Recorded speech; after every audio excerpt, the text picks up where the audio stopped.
insolvent. Just do the numbers. Look at the bank stress test last March. And then look at what they needed for credit capitalization or recapitalize them, because all of them failed the stress test. Go back to Maastricht Agreement under those capitalizations. Now, all you have to do is minus the losses that they've taken on bank stock, because this is what they built up.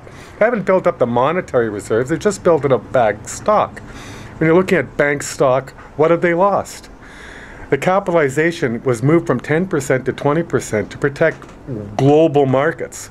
Well, when you lose 60, if you've only got 20% reserves and you've got 64% losses on your bank stock, like the Banco Ambrosiano or the Italian Borsa over the weekend, and all of a sudden that this doesn't affect liquidity, you've got only 10% liquidity in your bank.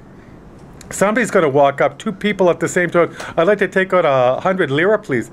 This other person walks up, I only want 100 lira, and you can't pay them. And that's not called a run on the banks.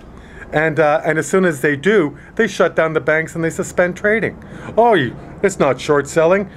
We're taking too much of a bath. So they suspend short selling illegally, but they do anyways.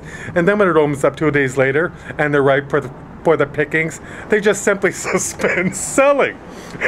So and yet the banks maintain 100% liquidity, and nobody questions this. All of a sudden, their bonds broke the barrier at 7%, and then a day later, after they've suspended trading and there's a whole bunch of backroom dealings with Washington and Banco Ambrosiano and the Vatican Bank, all of a sudden they've got perfect liquidity on Monday morning, and it's back down to 5.1%.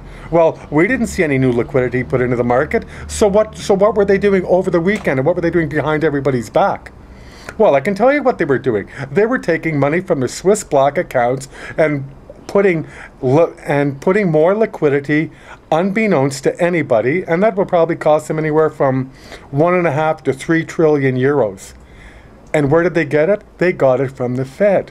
Now, if American taxpayers ever thought that you're putting us through austerity because of your criminal associations with Banco Ambrosiano, the Vatican Bank, or all of the other house of cards with Swiss black account banks or anybody else, what would that do to public order in the United States? You just gave away $3 trillion, but you're expecting us to eat $2 million on top of the $10 trillion you made us eat because of the fucking banks that failed in 2008, and nobody's rioting.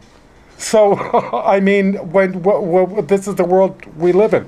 And all the while they're doing this, where people say, I really don't understand this, they're looting the treasuries of Europe.